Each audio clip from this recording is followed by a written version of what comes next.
দীর্ঘ 15 বছরে যে সকল চিকিৎসকগণ নানাভাবে বৈষম্য।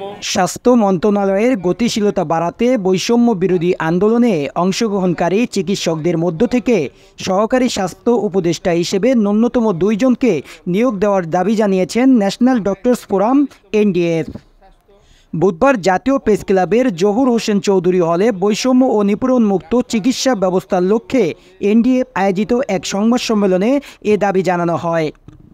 মেডিকেল ভর্তি পরীক্ষায় এ দাবিসহ সংগঠনের পক্ষ থেকে আরও 17টি দাবি জানানো হয়েছে।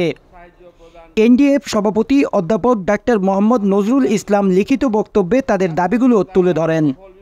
গঠিত অন্তর্বর্তীকালীন সরকার যে গতিতে কাজ করছেন, স্বাস্থ্য খাত সেভাবে জনগণের প্রত্যাশা পূরণ করতে পারছে না। স্বাস্থ্য খাতে বর্তমান স্থবিরতা ও অস্থিরতার পিছনে ফেসিবাদী দোসরদের ষড়যন্ত্র সক্রিয় আছে মর্মে চিকিৎসক সমাজের কাছে স্পষ্ট। তাই ফেসিবাদী দোসর যাদের স্বাস্থ্য অধিদপ্তর, মেডিকেল কলেজ, মেডিকেল বিশ্ববিদ্যালয় ও অন্যান্য স্বাস্থ্য প্রতিষ্ঠানে গুরুত্বপূর্ণ পদে নিয়োগ প্রদান করা হয়েছে, তাদের নিয়োগ আদেশ বাতিল করতে হবে।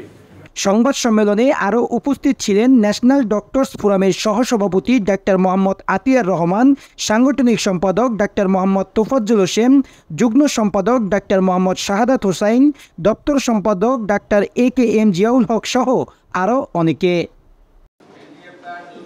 সোহাগ খান, দৈনিক ইনকিলাব, নিউজ ডেস্ক।